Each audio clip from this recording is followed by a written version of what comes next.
Welcome back, everybody. Another edition of Tech Tune Up with me, your host, Paul Meeks, always brought to you by my friends at Benzinga. Check out the Benzinga Pro Tools. I do super helpful, some great content, and also some not just great content, some unique content. So today is August 19, 2025. And as you know, we start off with going through some key tech issues that have come up over the last week and not try to just pinpoint them, but to share why they might be more broadly relevant. Then I'll share, as I always do, my tech buy list and my tech hold list, which I consider companies in the bullpen that I'm ready to buy at a certain price or with a certain fundamental catalyst or with a combination of both. And then we'll get into tech trends. And I also have a follow up this week from a question that a viewer asked last week. So we'll get to all that, but let's get at the news right off the bat. Last week, I talked about what I described as a reverse tariff, where Trump was going to allow AMD and Nvidia to ship their AI-oriented GPUs to China for a 15% cut of the action in Washington, D.C. Now, this is an unprecedented scheme, but those stocks rose because I'd rather keep 85% of the revenues and give 15% to Trump and company versus not being able to ship and really attack the very large and important Chinese market at all. So we'll see what happens, but no surprise, this is highly politicized. And the Democrats, which probably won't be able to do much with this because they do not control Congress, have protested that this is a bad deal. And of course, as everybody always does in this situation, they cite national security concerns. I don't think this is going to go anywhere, but it has put a little bit of a pounding on these stocks the last couple of sessions, including as we start off the day today. What I'm thinking is I've owned Nvidia for years. I still think it's a buy here. You'll see that in a minute on my buy list. But AMD, I've been at it for a while. And then I had a little bit of remorse because the stock had popped right in my face. But it's getting smacked today. And if AMD weakens much further, I'm probably adding it to my buy list because I would like to have both. I think Nvidia will always be the 800-pound gorilla in this space, but AMD will be more than a worthy number two. Next, everybody knows that I'm very tightly connected to CoreWeave. We talked about CoreWeave on this program well before it went public last March. So what has happened is the company had a great quarter from my perspective, revenue beat, revenue guide beat. However, they did not put to rest the lingering accusations from the bears and the short sellers that this will be a company that will have explosive revenue growth, but it'll be what I like to call a quote unquote profitless prosperity company that never drops profits or cash flow to the bottom line. I think they're wrong, but I also don't think CoreWeave is going to be profitable until well into 2026. And it might be the end of next year. But in the meantime, the stock has come way back. A, you have the fundamental controversy. And B, you had a IPO lockup expiration. So when companies have IPOs, and CoreWeave had one last March, the insiders, like me, were essentially prohibited for several months to sell their shares in the secondary market, the public markets. Well, that expiration cutoff was ended last week, and so a flood of shares came to the market.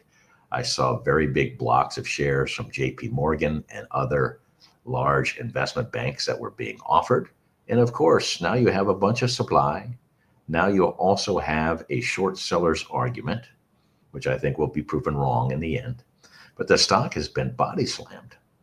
So I tell you what, right now the stock is trading at 97. Believe it or not, it was 149 the day before they announced their earnings, and that was only about a week ago. So it's been smashed. But here's what I do. I want to buy it. I want to add to my position. I am a better buyer of this stock here today at 97, but I'm not a dunce. And even though I have a solid fundamental long-term case for CoreWeave, technically, which is the reading of the tea leaves on the price charts, it looks like shit. So this is what you do. I can't have you buy a falling knife, even though I think I'm going to be right. So you wait for the stock to trough, to bottom, to stabilize, right? You have at least a couple of sessions where even if the market is moving, this stock seems to, no matter what the backdrop is, find a level. I don't think we're there yet. And the other indicator is with technical analysis, it's not just the price chart, but trades are confirmed on higher than average volume days. So if you want to buy it and you want to wait until the stock is washed out, you look for the stock to stabilize, which I'm doing right now. And I'm also looking for volume to dry up, which means nobody else cares. That's when I add to my CoreWeave position. I think OpenAI is super interesting. And OpenAI obviously is going to be a Goliath in this space. They just did a money raise, which values the company at $500 billion. And the last time they did a money raise, which was only a few months ago, the company was valued at $300 billion. So if you take today's $500 billion valuation, and if that company was to go public, it would be number 17 on the S&P 500 by market cap, and it would be wedged between MasterCard and ExxonMobil. That tells you how prominent this company is, even as a privately held company for now. I thought the at least proposed transaction between Perplexity AI and Google was very significant. There is a decent chance that the feds, for antitrust violation, will force Google to sell or spin off its Chrome browser. So they weren't seeking for a partner because the judge hasn't even ruled yet. However, in a kind of interesting move, and maybe this is more PR than anything else, Perplexity AI has offered $35 billion to Google to buy their Chrome browser. If that were to happen, that would put Perplexity AI to the top of the class.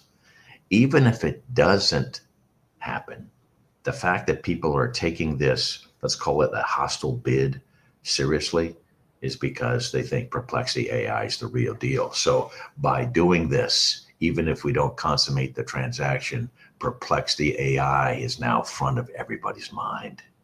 Very, very savvy. Next, Applied Materials had a really poor quarter, really outlook. The Chinese tie is particularly nasty. You know, they're getting smacked every which way. For a long time, I was criticized for, in my semiconductor bet, having too many semiconductor stocks and too few semiconductor capital equipment stocks. And these are stocks like Applied Materials, ASM Lithography, KLA Tencor, Lam Research, Tokyo Electron. Those are the biggest players globally in the space. But it tells you that these companies are going to be bitch slapped and will continue to be bitch slapped with all of these tariff cross currents between Trump and the Chinese. So far, I've been vindicated by putting my money in the likes of Nvidia and Broadcom and Taiwan Semiconductor, which have been my three major semiconductor plays for some time. I told you just now I'm chomping at the bit to get back into AMD, but I'm going to stay away from semiconductor capital equipment. The only one that I'm tempted to buy from time to time is the Dutch company ASM Lithography, because with their extreme ultraviolet EUV technology, they do have a part of the supply chain in the manufacture of semiconductors that no one else can match.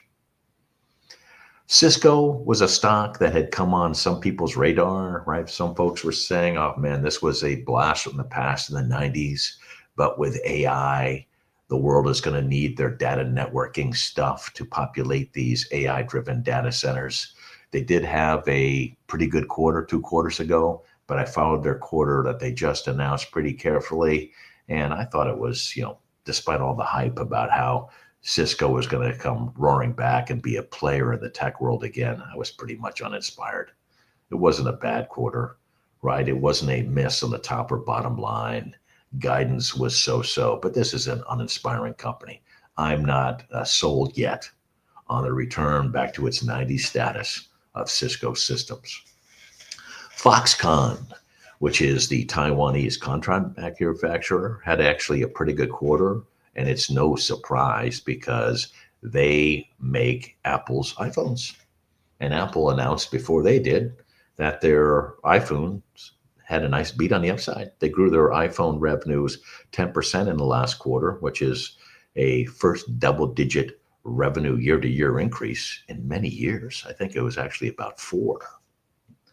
But I will tell you this, I do not believe Apple's CEO, Tim Cook, when he says the 10% year-to-year growth in iPhone sales last quarter, only 1% of the 10% of that growth came from pull-ins to avoid the tariffs. That's a bunch of shit because we know that the iPhone has been mature for a long time, slow growth. We also know that the purported AI features that they're going to add to Siri either have yet to find their way onto the product, and also actually might just be a feature that everybody has. It won't even be a big deal. And then they're going to bring AI to the iPhone on Siri through a relationship with OpenAI.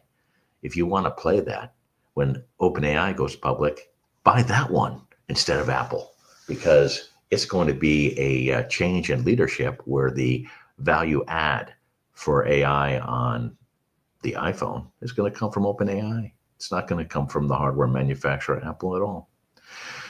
So I'll believe it when I see it. A lot of people say that Apple is back.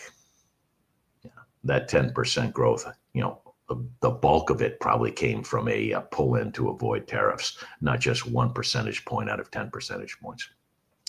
I do talk about non-tech stocks from time to time, and we've had some winners here. And the biggest winner we had in the retail space, which is where I almost never venture because those stocks are super volatile and super trendy, but Tapestry, TPR, they had a great go of it. We made some good money here, but Tapestry just had a quarter that was really lousy last week. And so maybe the gig is up. They got bit in the ass by tariffs, no surprise.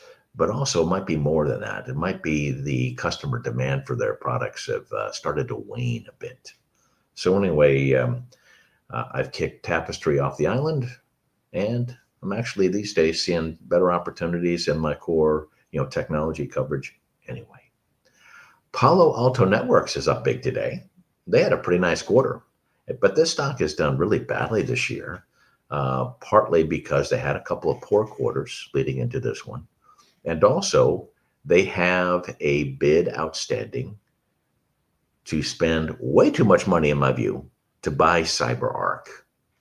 They feel that that is a necessary piece to the cybersecurity suite puzzle that they put together.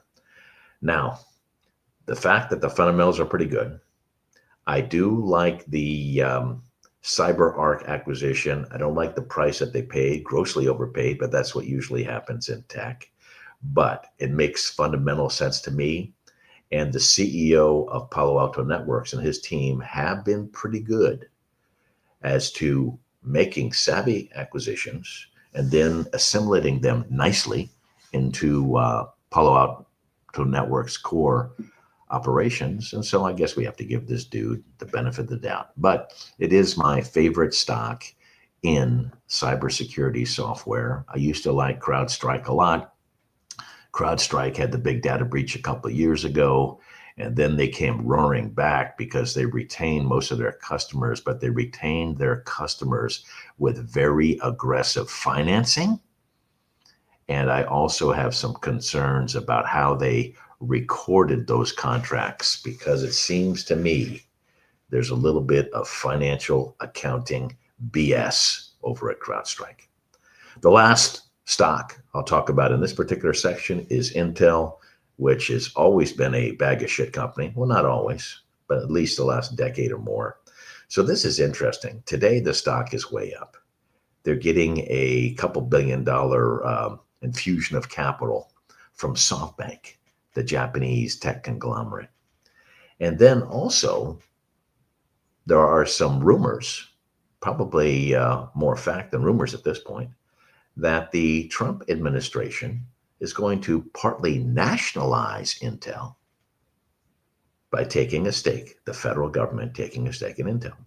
Now, Intel got a little bit of love from the Biden administration when, as a result of the CHIP Act of 2022, they actually were going to get some funding to build some fabs or manufacturing facilities, with a giant one near Columbus, Ohio. Well, of course, we have a new president, and Trump a couple of weeks ago wanted the CEO of Intel to be fired. And then that particular dude kowtowed to Washington, D.C., kissed Trump's ass. He loves that. And now Trump likes him again. It's very, very weird. It's like fifth grade stuff. But anyway, the stock has popped on this support. I think it is too late for Intel, even if they have the capital, to be relevant again, particularly as a contract manufacturer, which is part of their business plan. So I don't want to say short Intel shares, but they are egregiously overvalued for a company that is getting a little bit of love, and it could be just public relations. And I don't think, with all the billions of dollars in support in the world, that they can catch up to what are today's relevant semiconductor companies, or even get close to the contract manufacturing prowess of the two leaders, Samsung, South Korean, and Taiwan Semiconductor, of course, Taiwanese.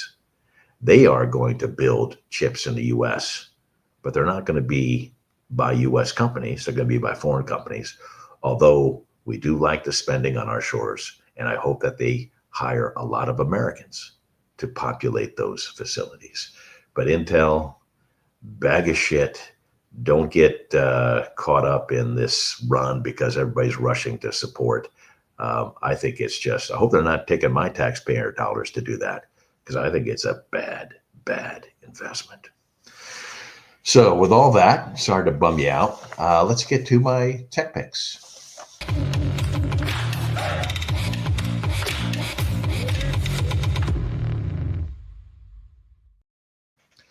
I see a renewed opportunity in AppLovin. You know, this has been my favorite stock for some time. I think that the stock in the next year goes back to its previous high of 525 or even higher. They had a great quarter. I reported on that. They were smeared by short sellers about 6 months ago, back in February of 2025. But it looks at all the accusations that they made. There was either they weren't true, or there was no follow-up by the people that matter, like the stock exchanges, like their impacted customers, and like the SEC. So in the meantime, the stock has come back. It's down 7% today. And think about this fundamentally. Just in the last week, in the last 7 days, the average earnings per share estimate for next fiscal year, 2026, from Wall Street has increased 25%. Estimates have gone up for next year 25% just in the last 7 days, and the stock is down 7% today. So right now the stock is testing its 20-day moving average, which is about $412 a share. It's actually important that it holds it. I'd still wait. I did notice that one of their directors, so board of directors, not somebody on the senior management team, did sell the other day $21 million of his AppLovin stock at prices between $426 a share and $441 a share. But this dude still owns 140,000 AppLovin shares. You guys, same thing goes with technical analysis on this one, right? You do not catch a falling knife. However, man, when this stock troughs and when it stabilizes on very low volume, so it looks like it's totally washed out, and we got a fundamental story that's as good as this one. They're going to have a big product rollout on October 1, not too far away. AppLovin, still my best idea over the next year. Taiwan Semi still in the good with me. Meta, Nvidia, Nvidia, when they report, I bet that the upside, of course, now we have a little controversy between the Republicans and the Democrats on this alleviation of the control on their exports to China. But at the end of the day, the Democrats can, whine all they want, but they're not going to be able to change things. Snowflake is very interesting. They're going to be reporting soon. I would wait until they report. That's why I have it colored in yellow here. It's in my bullpen. The stock has acted weak recently. Last couple of quarters have been grand slam home runs fundamentally. But when I see a stock acting weak like this and even underperforming some of its peers and other tech stocks, you know what? And I only have to wait a week, which is what you have to wait for their quarterly earnings to get a nice check-in, refresh my thesis, confirm my thesis. I'm going to wait on this one. It's looking a little spooky to me. I still like some international equity exposure, so I have chosen the ETF. ACWX has done great. Uber, Cadence Design Systems, Robinhood, all still in my good graces. I have gone to the curb, step to the curb on two industrial companies that I had recommended. Now I'm not.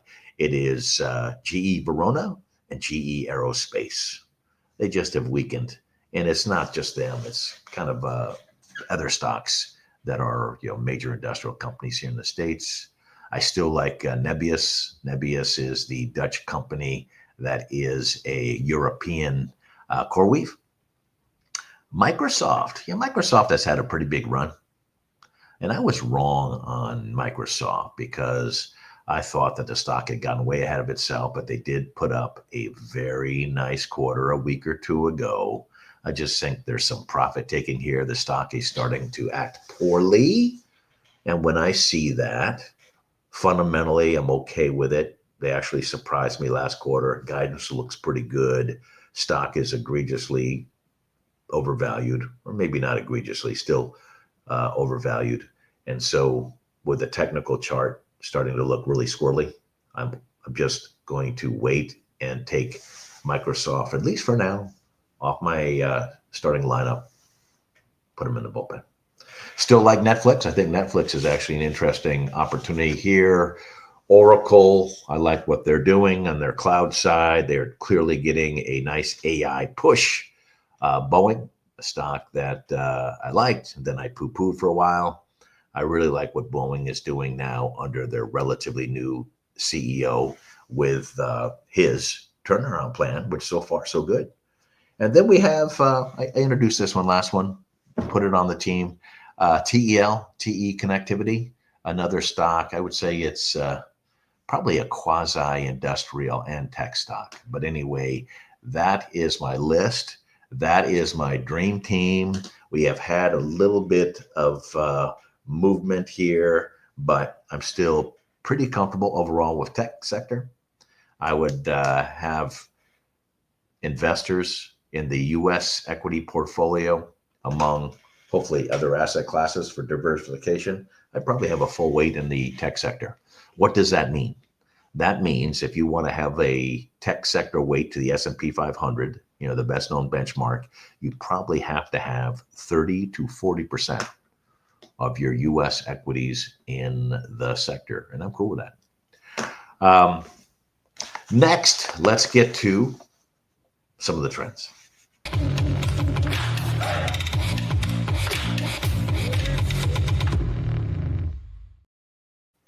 Dude, it is happening.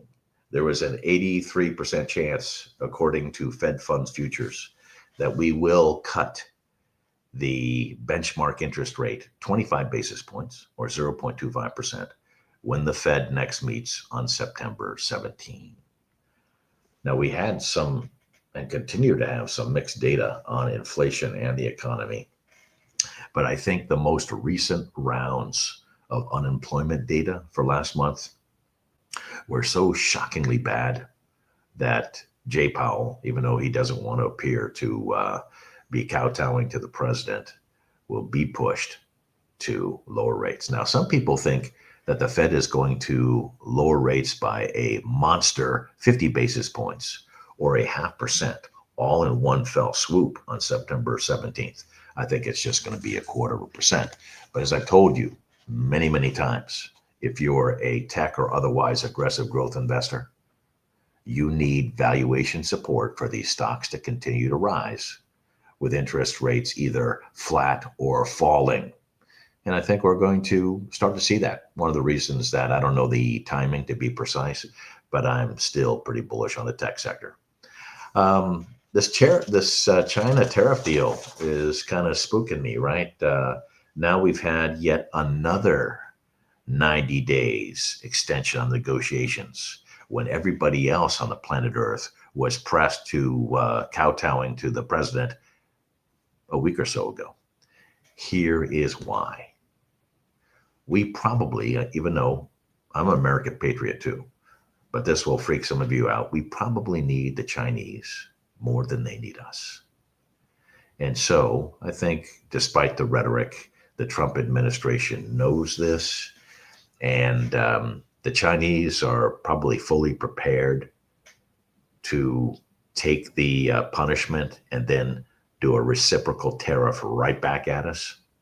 And so far, Trump has been successful signing some of these deals with lesser countries because it was in their interest, because it didn't have that much game compared to the US's power, that Trump sets a tariff rate.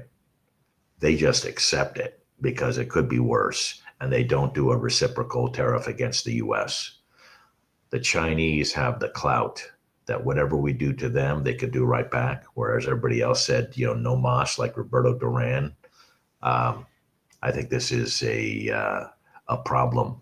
And if so much is hanging in the balance, this semiconductor industry kind of side deal, what happens with TikTok, all this stuff we thought was going to be resolved for now. But here we are, kicking the can down the road for another 90 days. Still gives me a little scare about the overall market until this is resolved. And so, the Democrats are kind of taking a page out of Joe Biden's playbook, and they're saying, Trump, you cannot possibly do these side semiconductor deals with AMD and Nvidia to ship even their low-featured, old technology, lower-cost GPUs to China. And that was Trump's position for a while. But of course, he changed on that and has had a deal where we're going to, at least from his articulation of it, we are going to ship stuff that is, so old that it doesn't really matter. They're not going to be able to compete. Well, I beg to differ. And so because the Dems don't control Congress, they're not going to be able to stop this. But you can see that they're trying to fight with what everybody always fights with these geopolitical events. It impacts negatively America's national security interest. First of all, I don't know if that's true, and the Democrats won't get very far. But yeah, here we are back again. One thing I should say before we get into the next bit is the 2025 second quarter earnings season has been surprisingly robust. Most of my tech companies actually did better than I thought, and I had pretty high expectations. A couple of them got clobbered. Luckily, they weren't the ones that we recommended here. But for the entire S&P 500, it looks like earnings per share is going to grow double digit this quarter when everybody is reported. And it looks like we're going to have another next quarter double digit year-to-year EPS growth. And so that is pretty solid with the fact that we have interest rates likely to come down. That's a nice wind at our back. I still worry about the geopolitical stuff. And I still worry that no matter what people are saying about tariffs, they may be less impacted just because they haven't felt the full brunt of it yet. So those are my pros and cons, my give and take. But in the meantime, hey, I'm a bottom up guy. That means I just look for individual companies, and I'm finding some pretty good ideas, which I share with you every Tuesday morning. So before we get into any questions you may have for me today, I always follow up with questions that I can't answer on air. And last week, somebody asked me about Celsius Holdings, ticker symbol CELH, trading right now at about $61 a share. This is an energy drink company.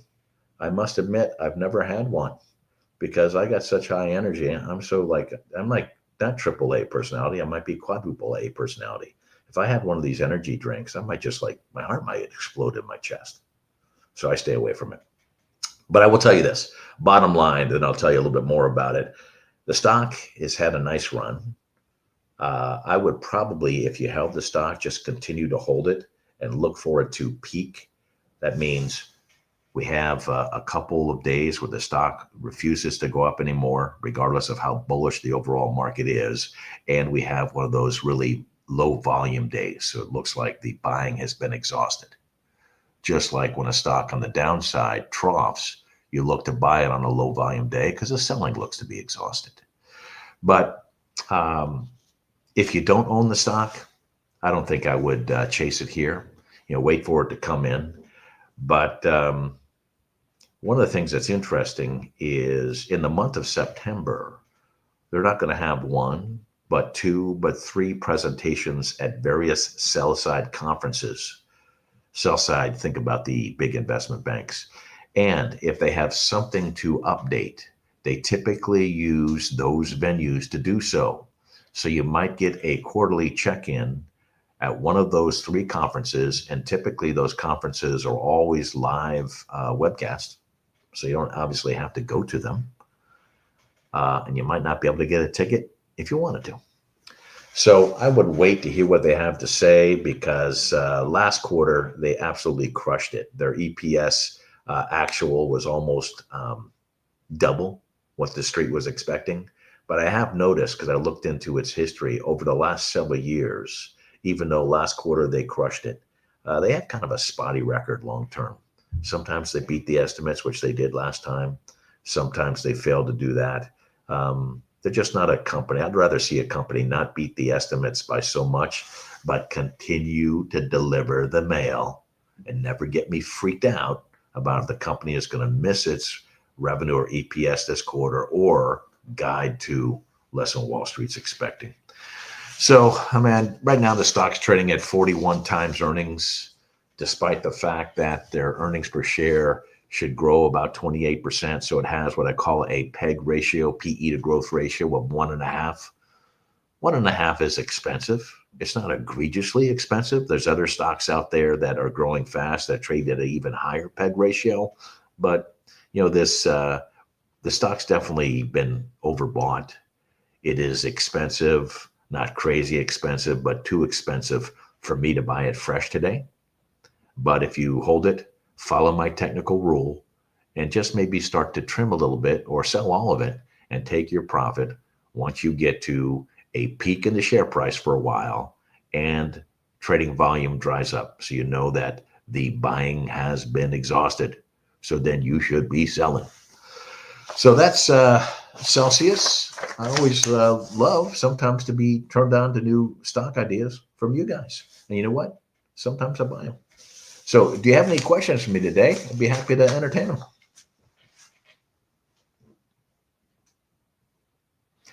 Thoughts on Palantir? I like Palantir, particularly its momentum in the commercial side. But I think that I'm just going to have to say, Paul Meeks, you effed up.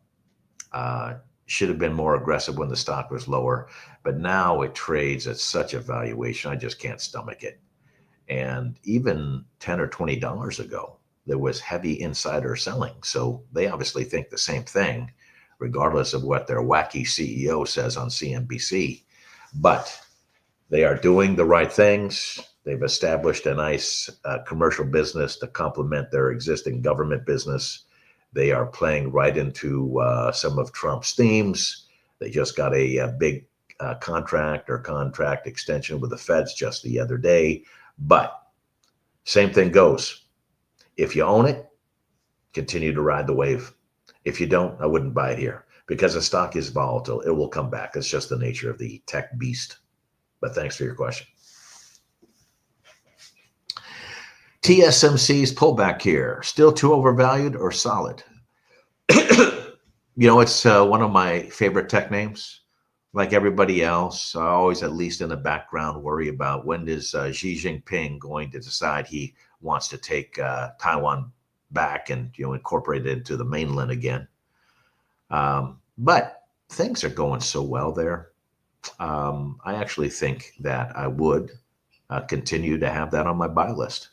If I didn't have it, I'll have to double check. That was just an oversight. So yes, I like Taiwan semi here. It's going to be volatile in the short term, particularly with all this geopolitical crap. But yeah, for the long term, you'll continue to do really, really well in this name. At least that's my view.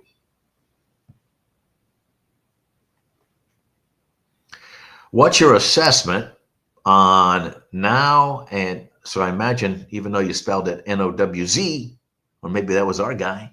Anyway, ServiceNow and APTV. I will follow up on APTV. Don't know enough about it, or know perhaps something, but not enough to comment. I don't like to do that. ServiceNow. ServiceNow, among the enterprise resource planning software companies, it's always been the best one. I'd like to take a look at it and see if it's worth buying back. As you know, if you followed me, it has been on my buy list before. It's not on there now. But I will also tell you that even though I admire ServiceNow more, in ERP, I'm probably more fond of, even at their relative prices, with Oracle. Not because Oracle and ERP are competitors in selling their software, but the fact that Oracle has this cloud outsourcing business, which plays right into this voracious demand for AI, large language model building.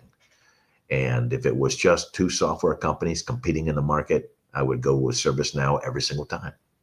But I do like the added advantage that Oracle has, because like Amazon Web Services and Google Cloud and Microsoft Azure, they have a cloud outsourcing business. And so prefer Oracle to ServiceNow. ServiceNow I'll take another look at, but the stock was acting poorly on a technical basis. So you may have even bought it when I had it on my buy list before, but it's been off the buy list now for at least a couple weeks or months. I'll follow up on your other name for next week. I'm writing it down right now. I am a good student, APTV. All right, guys, that's another exciting edition of Tech Tune-Up with Paul Meeks. So I look forward to seeing you next time. In the meantime, you guys know I'm super easy to find, and I'll look forward to reporting back. As you know, in my sector, things are always moving around. We will have a bunch of stuff to talk about that I have no idea what it will be, at least now. Anyway, see you next week.